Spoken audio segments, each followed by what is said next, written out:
신약성경 베드로후서 2장 1절에서부터 22절까지입니다.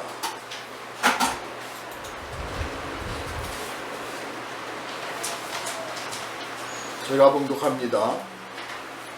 그러나 백성 가운데 또한 거짓 선지자들이 일어났었나니 이와 같이 너희 중에도 거짓 선생들이 있으리라. 그들은 멸망하게 할 이단을 가만히 끌어들여 자기들을 사신 주를 부인하고 임박한 멸망을 스스로 취하는 자들이라. 여럿이 그들의 호색하는 것을 따르리니 이로 말미암아 진리의 도가 비방을 받을 것이요 그들이 탐심으로써 지혜는 말을 가지고 너희로 이득을 삼으니 그들의 심판은 옛적부터 지체하지 아니하며 그들의 멸망은 잠들지 아니하느니라. 하나님이 범죄한 천사들을 용서하지 아니하시고 지옥에 던져 어두운 구덩이에 두어 심판 때까지 지키게 하셨으며 옛 세상을 용서하지 아니하시고 오직 의를 전파하는 노아와 그 7 식구를 보존하시고 경건하지 아니한 자들의 세상에 홍수를 내리셨으며 소돔과 고모라 성을 멸망하기로 정하여 재가 되게 하사 후세에 경건하지 아니할 자들에게 본을 삼으셨으며 무법한 자들의 음란한 행실로 말미암아 고통당하는 의로운 롯을 건지셨으니 이는 이 의인이 그들 중에 거하여 날마다 저 불법한 행실을 보고 들으므로 그 의로운 심령이 상함이라.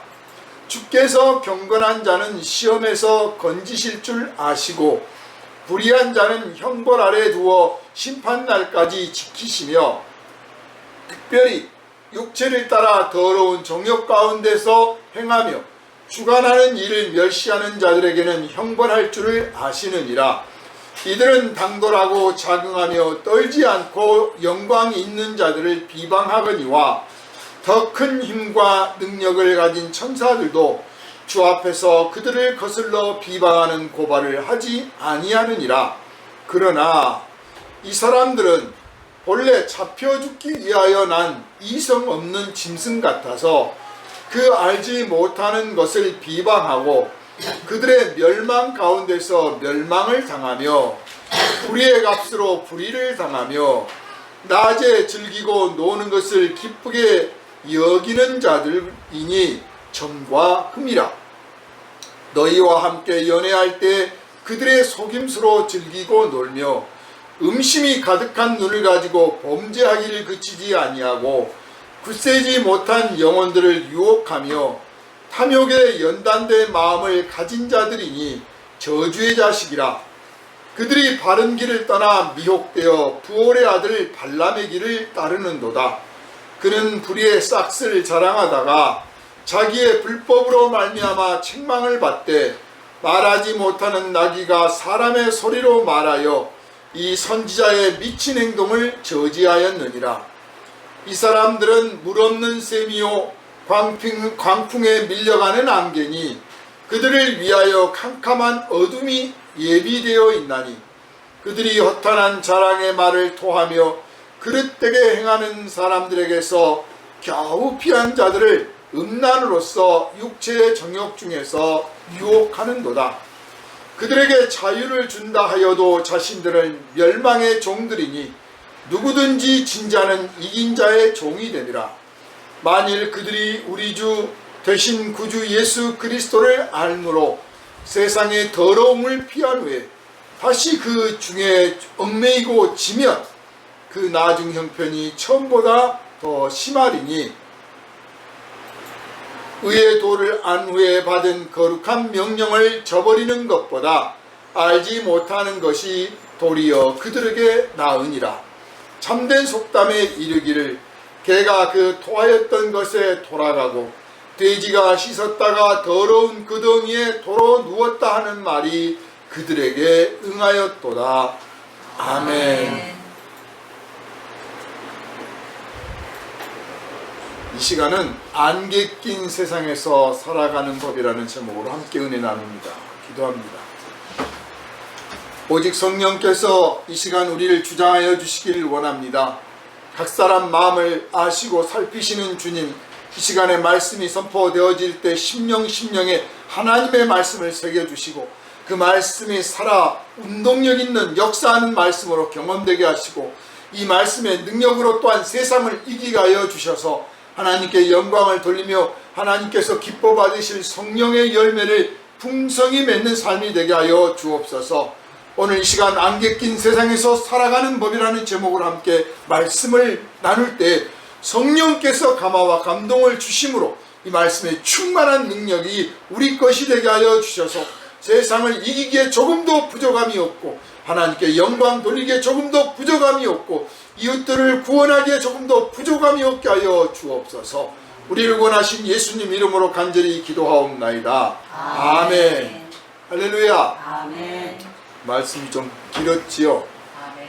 길고 좀 딱딱하고 누구든지 꾸지람 듣고 책망 듣고 야단 맞는 것 다 싫어합니다. 또 문제의식을 느끼게 하고 뭔가 내 마음을 좀 후벼 파는 것 같은 그런 말씀 다 듣기 싫어합니다. 얼마 전에 보니까 이런 주장을 한 사람이 있어요. 뭐 많은 분들이 그런 말에 공감을 할 거라고 생각하는데 종교는 공포를 먹고 산다.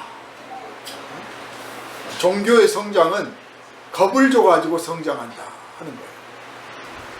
그 사람은 종교를 잘 아는 것 같습니다. 그러나 우리가 믿는 이 신앙은 세상 사람들이 말하는 종교가 아닙니다. 그러니까 세상에 많은 종교가 있는데 그것들이 종교라면 기독교는 종교가 아니에요. 만약에 유일한 종교를 말하라 하면 오직 기독교만 종교입니다. 당연히 모든 종교에 겁을 주는 대목이 있겠지요. 모든 종교에 나름의 심판이 있습니다. 그런데 여러분 생각해 보십시오. 하나님이 천지를 창조하시고 하나님을 닮은 인간을 창조하시고 이 땅의 모든 것들을 다 누리도록 허락하셨는데 하나님이 뭐가 아쉬워서 인간에게 겁을 줘가면서 너 내 말 안 들으면 죽을 줄 알아 그렇게 하겠어요? 하나님이 뭐가 아쉬웠어요? 그냥 인간 안 되겠다 이거 다 정리하고 없애버리겠다 그러면 그냥 없앨 수 있으신 분이에요. 말 그대로 전능하신 분이에요. 뭐 인간이 뭐 섬기는 게 무슨 대단한 거라고. 여러분 이거 아셔야 돼요. 하나님께 우리가 영광을 안 돌린다고 해서 하나님이 영광이 없어지는 것도 아니고 손해보시는 게 아니에요. 전혀 영향이 없습니다.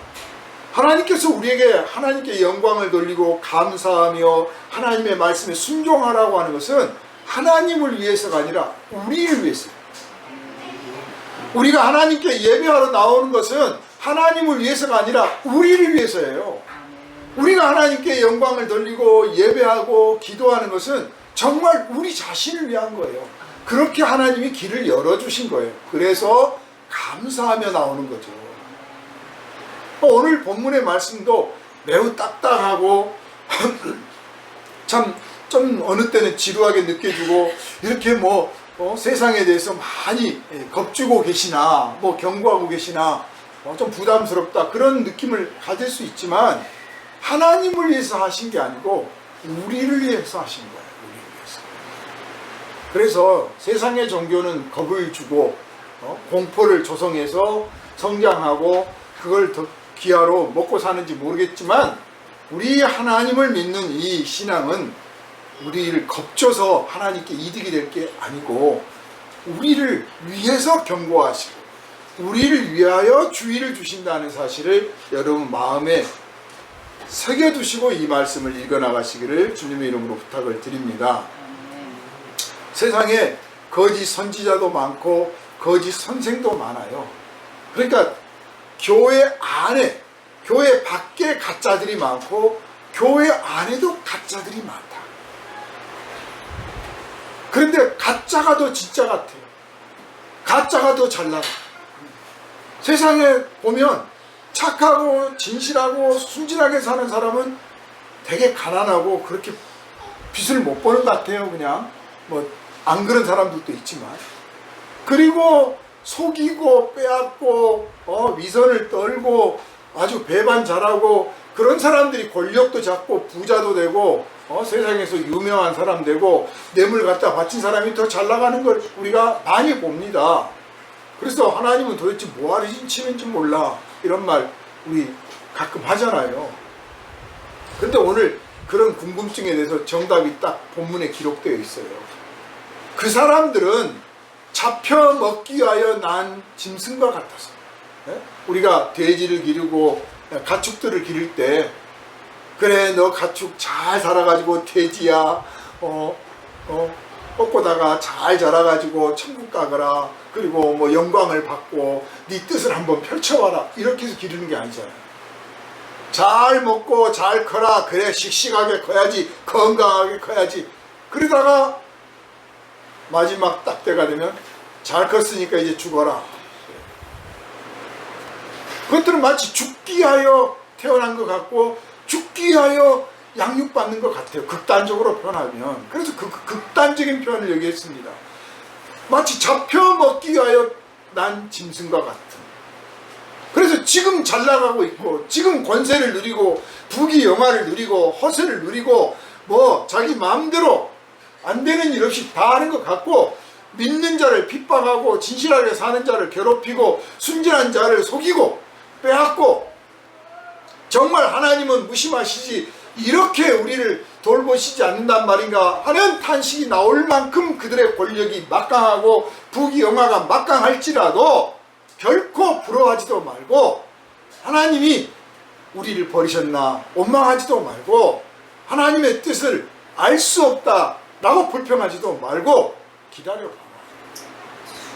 그들은 마치 잡혀 먹기 위해 태어난 소와 돼지와 닭처럼 가축처럼 어느 날 갑자기 그들의 종말을 보게 될 거다. 결코 그 종말을 피하지 못한다. 하나님이 살아계시기 때문에 부인할 수 없다.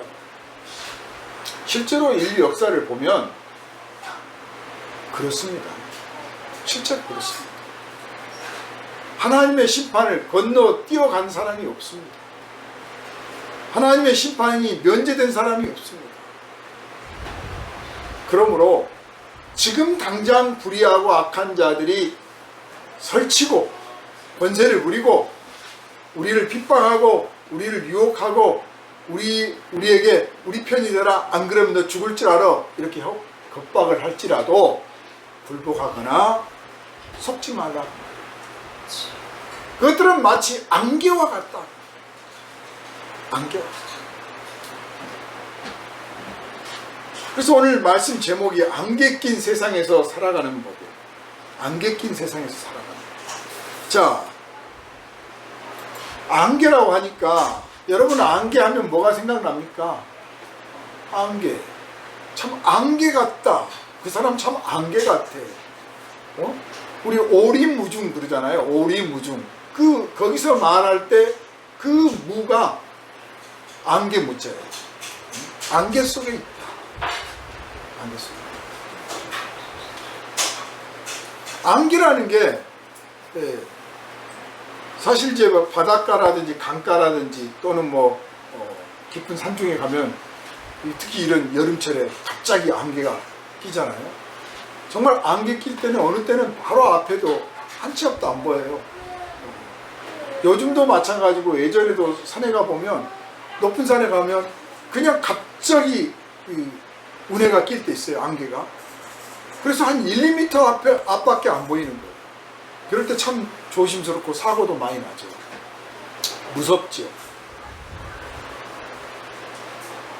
그런 무서움, 그런 두려움, 정말 막막함, 그게 전부인 것 같은, 그 앞에 굴복해야 될 것 같은 그런 안개 같은 게 알고 보면 세상에 말하는 권력이요 힘이라는 거예요.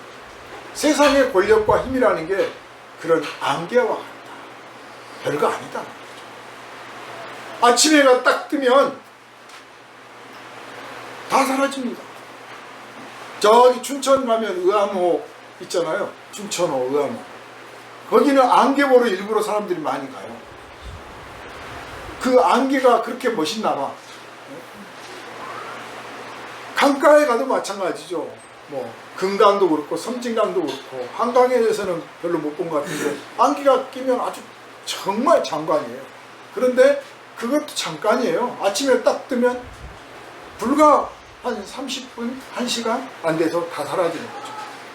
세상에 그 막강하다고 하는 그 권력도 태양이 뜨면 사라져버리는 안개처럼 새로운 권력 앞에 사라지고, 또 그 앞 권력을 물리쳤던 그 새 권력이 또 어느 틈엔가 또 사라지고, 그렇게 해서 주인이 바뀌고 또 바뀌고, 무엇보다도 세상의 권력은 하나님의 권력 앞에서 아무것도 아닌 것이라 정말 아침 안개처럼 사라집니다. 정확하게는 아침 안개가 아니라 새벽 안개겠죠. 사실 우리 믿음의 선진들이 순교당할 때, 고문당할 때, 쫓겨나고 추방당하고 유배당하고 막 그럴 때 세상의 권력 앞에 어쩔 수 없이 당해야 된다고 다들 느끼고 있을 때 그 마음까지도 그랬을까요? 그 마음은 그러지 않았어요. 당신들이 우리를 지금 핍박하고 모욕하며 내쫓지만, 우리를 잡아 때리고 욕하고 고문을 하지만 당신들이 누리고 있는 이 권력은 잠시 잠깐이다. 그건 안개와 같은 거다. 하나님께서 우리를 영광된 나라로 아주 면류관을 씌워주시려고 우리에게 이 핍박을 받도록 허락하셨기 때문입니다. 그러니까 핍박을 받고 모욕을 받고 내쫓기고 고문을 당하고 그런 일을 당하는 것은 하늘에 가서 하나님 보좌 우편에 더 가까이 앉고 하늘에 가서 더 큰 영광을 받게 해 주시려는 하나님의 그 뜻에 의해서 이 땅에서 모욕을 받고 이 땅에서 버림받은 사람처럼 이렇게 살도록 잠시 잠깐 허락하셨는데, 그 거룩하신 하나님의 뜻을 알지 못하는 이 세상의 권력자들은 자기들이 가진 권세와 능력이 최고인 줄 알고, 그리고 하나님은 전혀 존재하지도 않고 하나님은 아주 힘도 없는 그런 존재인 줄 알고 성도를 핍박하고 욕하고 모욕하고 불법을 자행을 하지만, 그러나 아침 안개가 태양이 뜨면 금세 사라지듯이 당신들이 누리는 이 권력도 금세 사라질 것이지만, 우리가 받게 될 영광, 우리가 받게 될 이 면류관은 절대로 영원히 사라지지 않을 것이니 우리는 기꺼이 핍박을 받고 고난을 받겠노라. 그런 심정으로 순교를 당하고 고문을 당하고 이겨냈던 것입니다. 사실 믿음이라고 하는 것은 정신력과 통하는 거예요. 정신력 위에 있죠. 정신력 위에 믿음이 있어요. 어떤 분들은 정신력보다 못한 믿음을 갖고 있는 것 같아요. 그런 믿음들은 어린 믿음이에요. 약한 믿음이에요. 그러나 정신력보다 강한 믿음, 정신력을 이길 만한 믿음. 그럼 정신력이라는 걸 한번 예를 들게요. 얼마 전에 우리가 다 알다시피 보도됐지만 장애인으로서 히말라야 등반에 성공하셨던 분 있잖아요. 여러 봉우리들을 다 정복하고 마지막 봉우리 정복한 다음에 하산길에 조난을 당해서 결국 죽음으로 돌아갔는데, 그 10손가락이 없어요. 손가락이 하나도 없어요. 동상을 입어서 다 잘렸어요. 그 손을 가지고 사실 사지육신 멀쩡해도 올라가기가 힘든 곳인데 거기를 올라갔단 말이에요. 그걸 뭘 보여주고 싶은 걸까요? 나 이렇게 세다, 뭐 그걸 보여줄까요? 아니면 협찬하는 회사의 그 뭐 등산복이라든지 무슨 뭐 배낭이라든지 등산화 광고해 주려고 올라가는 겁니까? 아니에요. 장애를 겪고 있는 사람들한테 나 장애인으로서 내가 이런 높은 산을 올라갈 수 있다. 그러니 세상에서 지지 마라. 굴복하지 마라. 꿀리지 마라. 정신으로 이겨나갈 수 있다. 제가 자주 강조하지만 등산은 70%가 정신력이에요. 70% 정신이. 정신이 있으면 한단 말이에요. 그런데 믿음은 정신 위에 있다니까요. 정신력보다 더 강하고 더 위대하고 더 아름답고 더 거룩하고 더 순결한 것이 믿음이에요. 그러니 못 이길 게 없어요. 그래서 폴리캅 교부께서 순결들아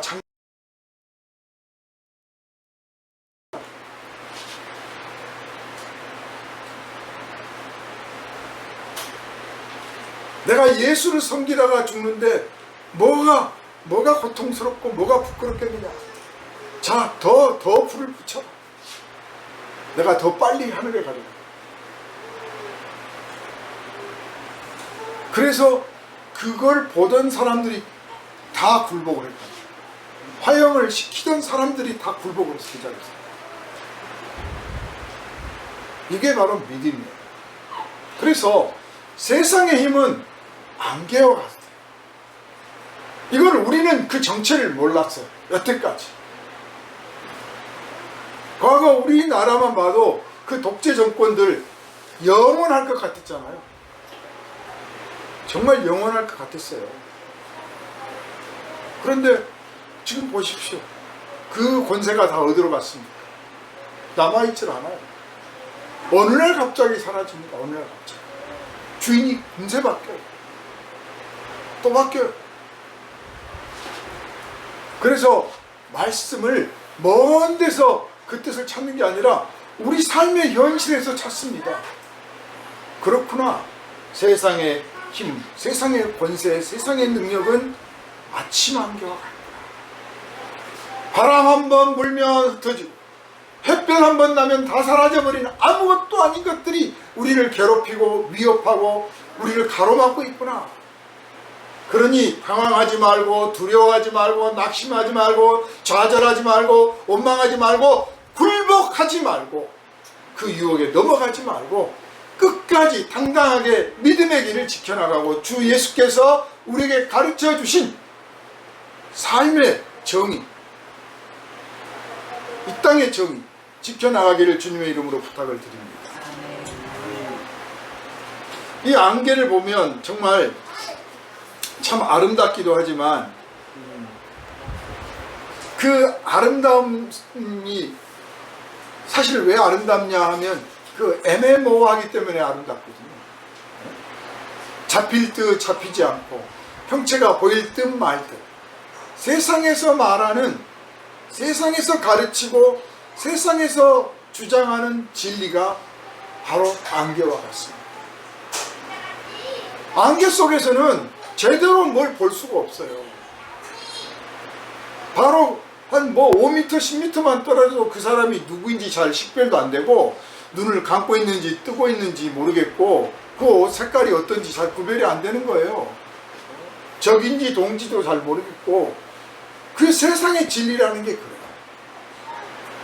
그런데 그 안개 속에서 그게 맞다고 계속 나가면 끝에 가면 뭐가 있습니까? 여기 가서 부딪히고 저기 가서 부딪히고 아무도 책임을 안 져줍니다. 여러분이 세상의 진리, 세상의 지혜, 세상의 지식을 추구하고 따라가면 그 끝에 가서 아무도 책임을 안 져줘요. 쇼펜하우어가 말하고 무슨 니체가 말하고 누가 말하고 하는 막 철학들 있잖아요. 그거 한번 열심히 읽고 한번 그래 인생 이렇게 한번 살아보자 한번 살아보십시오. 그렇게 살아가지고 그 결과가 어떤 결과에 이르렀는데 그게 만약에 내 인생에 마이너스가 났을 때 그 죽은 쇼펜하우어나 니체나 무슨 슈바이처 아인슈타인 이런 사람들이 등장해가지고 내가 책임져 줄게 그럽니까? 그런 거 없습니다. 그러나 우리가 하나님의 말씀, 하나님의 지혜, 하나님의 진리를 따르면 이 땅에서 다소 손해를 보고 다소 억울한 일을 겪을지라도 그 끝에 반드시 하나님이 거기에 대한 보상을 해주시고 책임을 져주시고 하나님은 말씀하시고 책임져 주시는 분이십니다.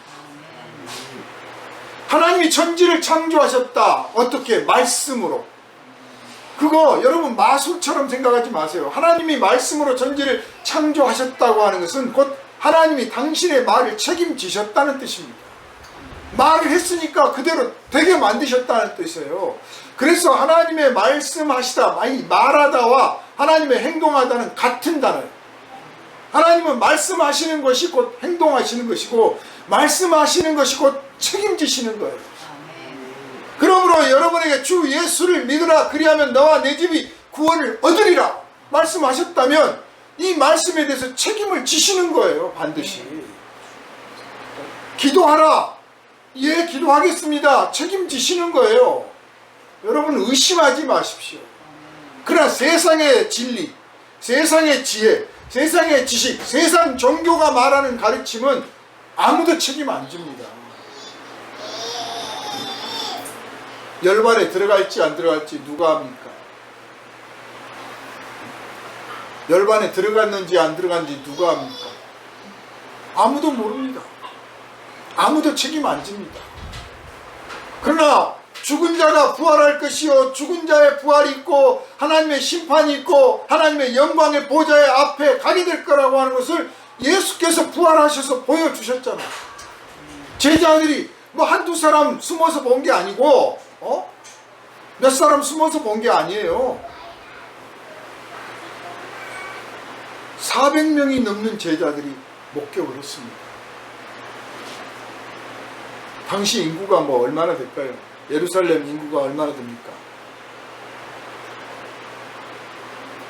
5,000명쯤 됐대요.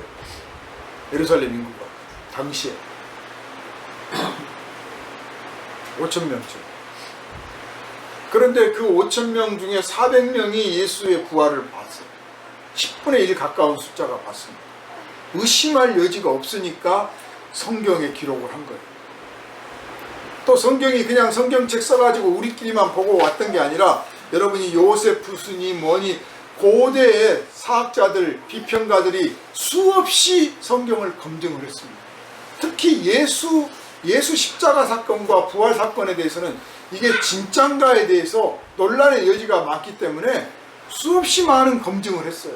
특히 객관적으로 뭐 예수 제자로서 뭐 예수님 부활했다가 아니라 예수를 비판하는 입장에서 그걸 검증을 했어요. 그 중에 유명한 빌라도 보고서라는 게 있습니다. 빌라도에게 보낸 편지, 또 빌라도가 로마에 보낸 편지, 이런 편지들이 있을 거 아닙니까? 당시에 총독이니까. 거기에 보면 예수란 사람에 대해서 분명하게 제가 재판을 열어서 사형을 선고했고 사형이 집행됐습니다. 로마는 얼렁뚱땅 대충 된 나라가 아니에요. 아주 체계가 잘 되어 있는 나라입니다. 그래서 당시에 세계 최대 강대국이었죠. 그 사형 집행을 했으면 산 사람은 절대로 못 나가는 거예요. 사형이 확실히 완결돼야 나가는 거죠. 그래서 예수의 십자가형이 집행됐고 예수가 확실히 죽었다는 사실이 확인되니까 시체를 내준 거예요. 그죠? 더군다나 십자가 형벌이라는 것 자체가 그냥 뭐 잠깐 뭐 상처나는 그런 게 아니고 피를 아주 천천히 흘리면서 죽는 형벌이에요. 단두대는 그냥 덕 목을 자르지 않습니까? 참수는 그 자리에서 그냥 바로 죽어요. 어떻게 보면 자비한 형벌이에요. 우리가 중동 지방에서 사우디에서 지금도 목을 잘라서 사용을 시키는데 그 징그러워라 뭐 어떻게 그럴 수 있냐 그런데 죽는 입장에서는 사실 몇 초도 안 걸려서 죽기 때문에 제일 감사할 일이죠. 어차피 죽는 입장이라면. 그러나 반대로 십자가는 못 박아서 피가 천천히 흘러나와서 아주 몸부림치다 죽는 형벌입니다. 몸부림치다. 그리고도 그때 안식일이 다가오니까 살아있는 사람은 또 무릎을 꺾어서 죽였어요. 무릎을 꺾는다는 게 이 무릎을 반대로 세막대기로 돼서 반대로 꺾으면 그 고통도 말할 수도 없겠지만 이 십자가에서 못 박혔을 때 발로 이렇게 버팀으로써 심장의 압박을 막아주는 거거든요. 그래서 조금이라도 살려고 하는데 무릎이 꺾으면 못 버티는 거예요. 그래서 심장에 압박이 가해지고 그래서 숨을 못 쉬어서 결국 죽는 겁니다. 그래서 예수 좌우에 있는 강도들은 아직 살아있었기 때문에 무릎을 꺾어서 죽였고 예수를 보니까 예수는 이미 죽었다라고 판정이 됐다. 그런데도 시체를 그냥 안 내리고 창으로 또 옆구리를 찔렀어요. 확인하기 위해서. 그래서 깊이 찔렀더니 물과 피가 쏟아졌는데 다 쏟아졌다. 더 이상 피가 안 나올 정도로, 물이 안 나올 만큼 아주 완전히 쏟아졌다. 그런 다음에 예수의 시체를 내놨어요. 빌라도 입장에서는 예수가 부활했다고 하니까 말도 안 되는 황당한 이야기인 거죠. 그래서 보고서에 그렇게 쓴 겁니다. 내가 분명히 사형을 언도했고 분명하게 사형을 집행을 했고 죽은 것을 확인했습니다. 그런데 예수가 부활해서 나타났다고 합니다. 미쳐버리겠습니다. 그 뜻이에요. 그러니 예수를 십자가에 못 박아 죽여야 된다고 주장했던 사람들이 볼 때 예수가 부활했다고 하니까 당연히 거기에 대해서 반론도 하고 의심도 하고 뭔가 추적하고 했을 거 아닙니까? 그래서 그냥 예수를 십자가에 못 박아 죽여야 된다고 주장했던 사람들이 퍼뜨린 말이 제자들이 시체를 빼돌렸다. 빼돌리고는 살아났다고 지금 말한다. 이렇게 하는 소문이 지금도 떠돌고 있다 하는 거예요. 그런데 그 말을 한 사람들이 누구냐? 예수의 무덤을 지켰던 병졸들이에요. 시체를 잃어버렸으니까, 사실 잃어버린 것도 아니지, 제 발로 걸어 나가버렸으니 뭐 자기들이 뺏긴 것도 아니고 뭐 졸다가 뭐 사라진 것도 아니에요. 그냥 예수께서 부활해서 나가버리셨기 때문에 어쨌든 그 예수 시체 지키라고 명을 받았는데 예수 시체를 잃어버렸기 때문에 책임을 면제받으려고 제자들이 와서 훔쳐갔다. 그런데 알다시피 성경에 기록된 사건을 보십시오. 제자들은 예수 십자가에 못 박힐 때 벌써 무서워서 다 도망가 버렸어요. 나는 예수 몰라요. 다 그랬어요. 혹시나 자기 잡혀갈까 봐서 그냥 고개 딱 쳐박고 꽁지만 내보이면서 그냥 숨어가지고 꼼짝도 안 하고 있었단 말이에요. 그런데 무슨 예수 시체를 훔쳐갑니까? 제자들도 예수의 부활을 안 믿었습니다. 자, 예수께서 부활하셔서 먼저는 막달라 마리아에게 맨 처음 보였고, 그 다음 이제 제자들에게 보였고, 그 다음에 또 다른 제자들에게 보였고, 그리고 400명이 넘는 제자들이 순차적으로 만났습니다. 그리고 그 제자들이 보는 가운데서 하늘로 올라가셨습니다. 자, 이렇게 명백하게 죽은 자의 부활이 있고 부활 승천이 있고 하나님의 심판이 있다고 하는 것을 제자들이 봤기 때문에, 직접 봤고 경험했기 때문에, 그 경험은 누가 뺏어갈 수 없는 것이기 때문에, 그것이 바로 믿음이기 때문에, 우리의 믿음은 추상하는 게 아니에요. 추측하는 게 아니고 가정하는 게 아니에요. 경험해서 얻은 것들이에요. 믿어서 경험하고 경험함으로 믿는 거죠. 그 믿음을 가지고 있었기 때문에 오늘날까지 이 복음을 전한 것이다. 만들어낸 이야기가 아닙니다. 그래서 세상에서 가장 큰 권력이 뭡니까? 여러분이 알기에 세상에서 가장 큰 권력, 어느 누구도 이길 수 없는, 그게 바로 죽음이에요. 죽음. 그리고 세상의 모든 종교는 그 죽음에 관해서 이렇게 해야 무슨 뭐 어디를 간다, 해탈을 한다, 아무튼 이 죽음을 벗어나는 법을 말하고 그 죽음에 관련된 이야기를 하고 죽음으로 심판한다고 하는 것을 경고하고 하는 것들이 바로 세상의 종교입니다. 그런데 그 종교를 따라가면 정말 죽음이 왔을 때 죽음을 이길 수 있느냐, 죽음을 피할 수 있느냐, 죽음을 달랠 수 있느냐, 아무도 못합니다. 오직 죽음 앞에 굴복할 뿐이에요. 어떤 사람이든지 다 죽음 앞에 굴복하는 거예요. 그러나 우리 주 예수 그리스도를 믿는 사람들은 죽지만 다시 살아납니다. 성경에 약속이 되어 있고 예수께서 첫 번째 부활의 열매로 보여주셨습니다. 그래서 유명한 그 안익수 선생이 일본 의사당에 들어가서 일본 천황한테 한마디 해야겠다고 벼르고 벼러서 외쳤지 않습니까? 회개하라. 그리고 나는 죽어요. 그러나 안 죽어요. 우리는 죽습니다. 그러나 안 죽습니다. 아주 유명한 말을 남겼습니다. 멋진 말이 자기가 만든 게 아니고 성경에 있는 말씀이에요. 우리는 다 죽습니다.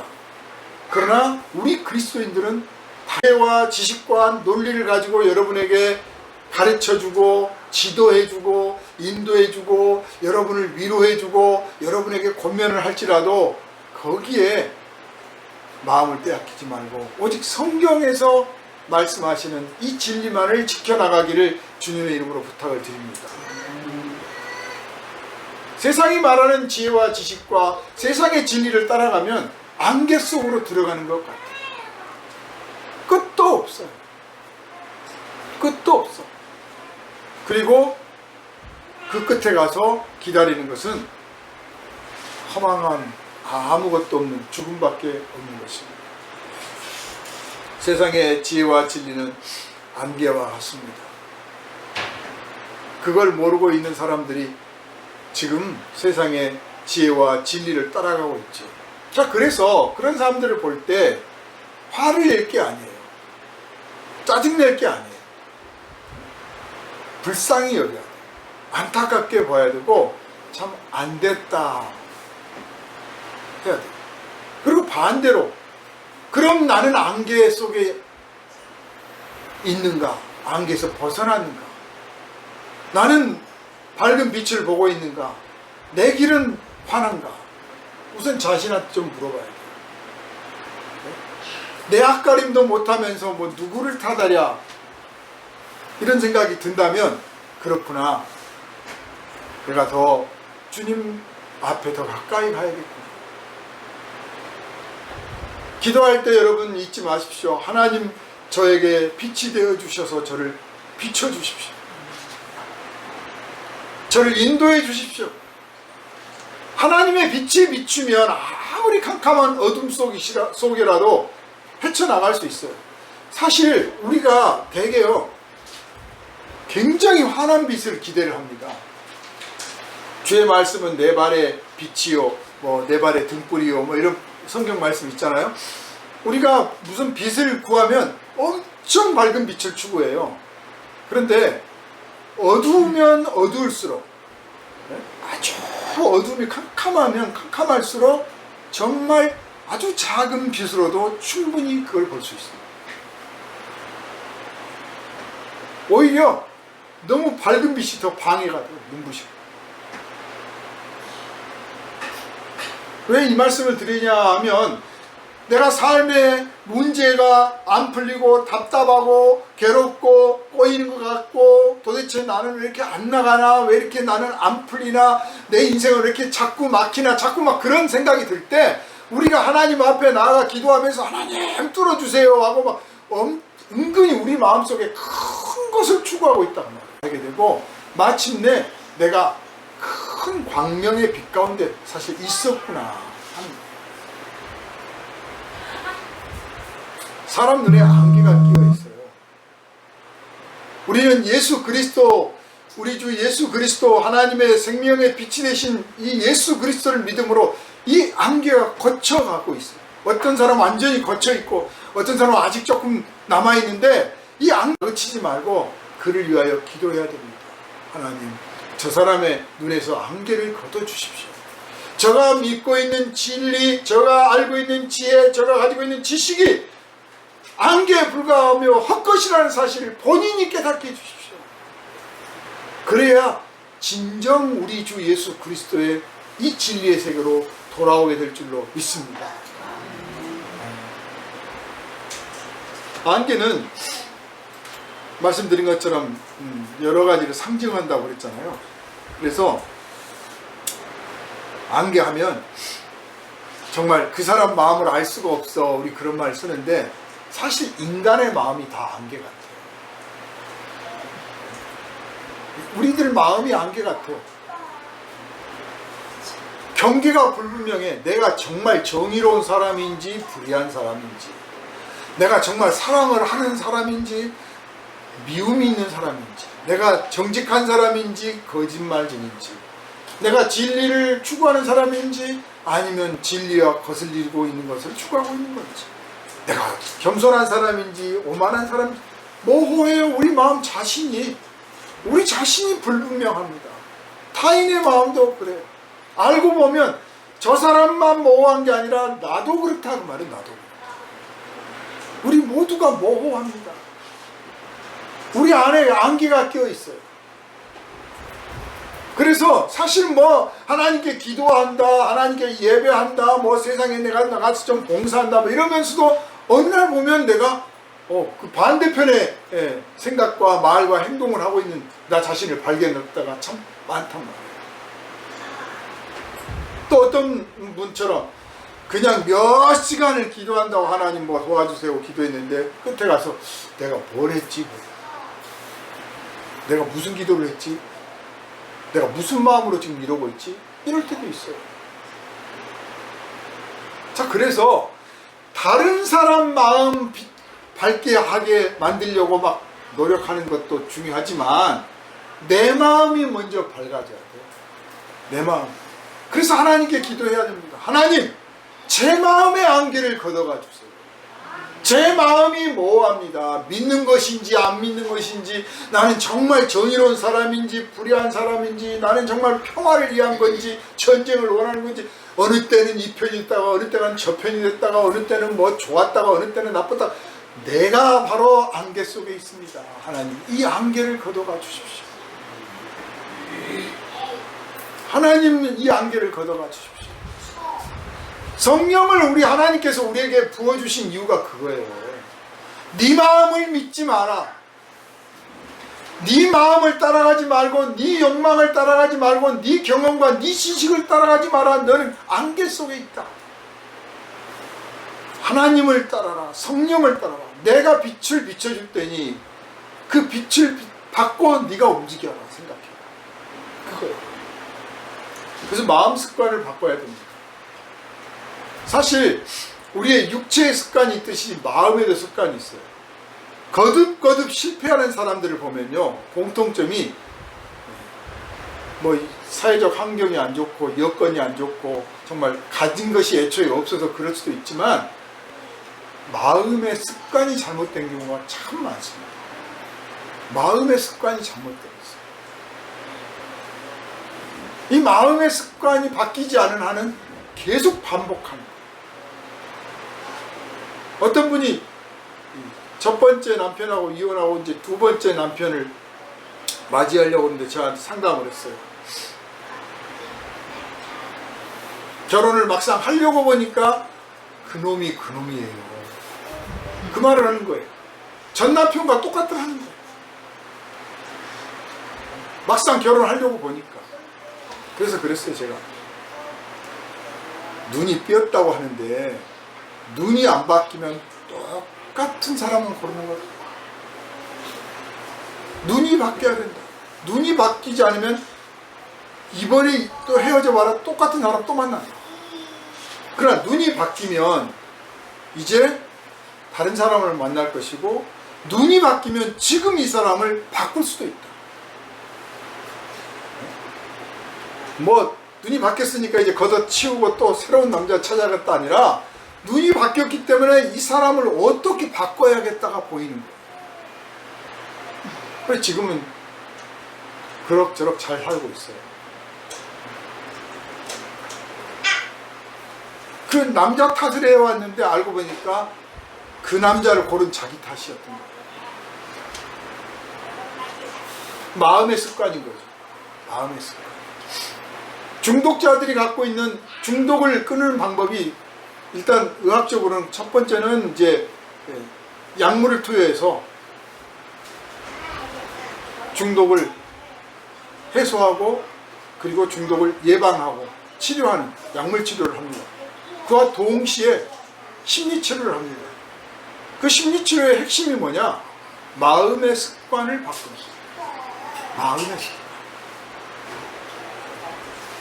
중독된 심리가 있어요. 심리가 중독이 되고 그리고 그 심리, 중독된 심리에 의해서 중독이 또 되는 거예요. 그래서 먼저 이걸 한쪽에서 이걸 안 해결을 못하면 다시 원점으로 돌아가는 거예요. 그래서 진정한 자유와 행복을 주려고 중독된 심리를 벗어나도록 도와줍니다. 그런데 알다시피 이 약은 먹으면 되는데 마음은 자기가 스스로 먹잖아요. 마음 먹잖아요. 그러니까 자기가 고치는 거예요. 자기가 고치려면 자기가 병들었다는 사실을 알아야 되는 거예요.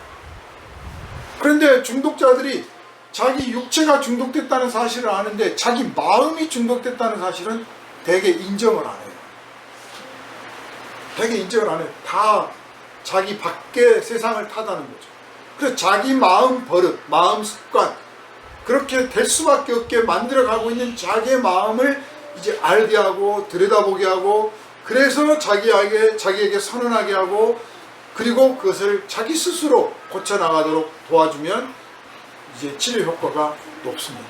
빠르고. 마음을 믿으면 안 되는 거죠. 우리가 이제 성령을 받았기 때문에 이제 내 마음 이끌린 대로 행동하고 말하는 버릇을 버려야 돼요. 늘 물을 줄 알아야 돼요. 그렇다고 해서 노이로제 걸리는 사람처럼 뭐 궁시렁궁시렁 해가면서 하나님 뭐 이거 해야 돼요 말아야 돼요 이렇게 살으라는 뜻이 아니고, 정말 삶에 있어서 신중하게 살아가는 거죠. 즐기지 말라는 뜻이 아니에요. 되게 신중하라고 그러면 즐기지 말라는 뜻으로 이해하는데, 정말 즐겁게 인생을 살아가되 신중하게 살아요. 뭐 이런 유명한 말 있잖아요. 당신이 지긋지긋하게 생각하는 오늘이라는 그날이 어떤 사람에게는 하루 살고 싶었던 그 하루다, 뭐 그러잖아요. 하루만 더 살게 해달라고 막 몸부림치잖아요. 그 하루예요. 똑같은 하루. 그러므로 나에게 주어진 하루, 정말 즐겁게 살아야죠. 정말 가치 있게 살아야 돼요. 그러려면 신중해야 되는 거죠. 그 신중함을 내 생각, 내 철학, 내 지식, 내 마음에 따라서 신중하는 게 아니라 우리에게 부어주신 성령을 따라가면서 하는 거예요. 자, 그럼 성령을 받았는지 안 받았는지 어떻게 알며 성령을 따라간다는데 뭘 어떻게 따라가느냐? 그게 말씀과 관련되어 있죠.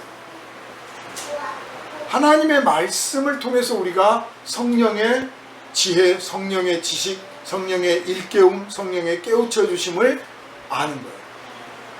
성령께서 우리를 또 깨닫게 하실 때도 말씀으로 깨닫게 하시는 경우가 더 많아요. 그냥 성령께서 그냥 너 그따위로 살지 마 이렇게 꼭 말을 그런 식으로 하시는 게 아니라 인생은 헛것이다. 들의 백합화를 봐라. 저 풀을 보아라. 그것들이 얼마나 헛되고 얼마나 빨리 시드느냐. 그걸 봐라. 이렇게 이제 성경 안에 있는 말씀을 통해서 우리를 깨우쳐 주신다. 그러므로 성령과 말씀은 아주 가깝기 때문에 늘 말씀을 가까이 하는 사람이 성령의 일깨우심, 성령의 인도하심을 빨리 알 수 있는 거고, 말씀은 그냥 덮어놨다가 교회 와서 일주일에 한번 딱 설교 들을 때만 성경책 쫙 한번 넘겨보는 정도면 성령의 음성도 그밖에 못 듣는다. 멀지 않습니다. 자, 사랑하는 여러분, 안개 낀 우리 마음에 하나님의 빛이 임하심으로 이 어둠, 이 안개가 거쳐나가기를 바라겠습니다. 세상은 정말 안개 낀 세상이요, 세상의 권세, 능력들은 머지않아 사라질 줄도 모르면서 아주 온갖 폼을 다 잡고 온갖 향락을 다 즐깁니다. 우리는 그걸 볼 때마다 답답하고 때로는 괴롭고, 그것이 우리한테 영향을 줄 때는 정말 괴로울 때가 많습니다. 그러나 머지않아 사라집니다. 머지않아 사라집니다. 우리는 오직 빛 대신 주님 예수만 의지하고 우리 삶의 빛이 되어주신 주님만 의지하고 바라보고 그 빛을 따라만 살아가면, 세상 사람들이 바보라고 하고 세상 사람들이 어리석다고 하고 세상 사람들이 저렇게 손해보는 인생을 사느냐, 저렇게 더딘 걸음으로 언제 일을 이루겠느냐 할지라도 우리는 틀림없이 가장 안전하게, 가장 확실하게 주님 기뻐하시는 그 길에, 그 나라에 도달하게 될 줄로 믿습니다. 여러분, 벌써 2023년이 절반이 딱 지나갔습니다. 이 시점에 한번 돌아봅니다. 나 잘 왔나? 잘못 온 것 같으면 탄식할 게 아니라 자세를 바르게 해서, 걸음을 바르게 해서 남은 6개월을 내가 제대로 한번 살아야지. 알차게 살아야지. 누구한테 주려고가 아니라 내 자신의 것으로 만들기 위해서 제대로 살아야지. 더군다나 하나님께서 하나님의 형상을 닮은 존재로서 이 땅에 나를 살게 하셨다면 그분이 그 베풀어 주신 그 은혜를 내가 저버리지 말아야지. 그분이 나한테 기회를 주셨다면 나한테 기회를 앞으로도 더 많이 주실 거고 무한히 주실 거니까 내가 한번 그 기회를 잡아봐야지. 제대로 한번 살아드려야지. 그게 나를 이 땅에 태어나게 하신 그분의 뜻에 합당한 게 아닌가. 그런 결단을 한번 내릴 때가 된 겁니다. 우리 교회는 예수 그리스도의 빛으로 충만한 교회이기를 소망하고 또 그런 줄 믿습니다. 우리 형제 자매들이 예수 그리스도를 찬양하고 말씀을 듣고 기도하는 동안에 얼마나 많은 광명의 빛을 보았습니까? 얼마나 많은 삶의 변화를 느꼈습니까? 이와 같은 은혜를 하나님께서 우리에게 부어주시고 또 이 은혜를 통해서 우리 이웃들에게도 그 빛을 나눠주시기를 원합니다. 여러분이 빛이 되기를 원하십니다. 하나님이 빛이시고 우리가 세상의 빛입니다. 안개 낀 세상에서 우리는 예수를 보면서 안개를 헤쳐나가고 세상 사람들은 우리를 보면서 우리 뒤를 따라와서 예수 앞으로 나가게 되는 그런 은혜로운 세계가 열려지기를 주님의 이름으로 축원합니다. 기도합니다. 걸어가신 주님께서 이 시간에 우리를 부르셔서 이 세상 안개 속에 있는 우리에게 광명의 빛을 비춰주시고 날마다 빛 가운데 살아가며 세상에 나가서 빛이 되어서 저들을 인도해내서 하나님의 영광 나라로 들어오게 하라고 하신 거룩한 뜻을 나타내 주시니 감사드립니다. 이 안개 낀 세상에서 헤매고 낙심하고 좌절하고 쓰러지고 넘어졌던 것이 지난날 우리들의 삶이었다면 이제 안개 거친 광명의 세계 속에서 빛 가운데 살면서 영광의 노래 찬양을 부르며 날마다 하나님 앞에 감사의 삶을 살게 된 것이 오늘 우리들의 삶이 된 줄 믿사오니 아버지 하나님 이 빛 가운데 충만함을 누리게 하여 주시옵소서. 지금 고통 중에 있는 형제 자매들, 질병 중에 있는 성도들 주님 붙잡아 주셔서 그들에게도 광명의 빛이 비춰지게 하시고 아버지여 진로의 문제로 사업의 문제로 인생 문제로 고민하고 있는 우리 성도들 사랑하는 형제 자매들에게도 빛을 비춰주셔서 오직 하나님께 영광 돌리게 합당한 찬양이 나오게 하여 주옵소서. 우리를 구원하신 예수님 이름으로 간절히 기도하옵나이다. 아멘. 388장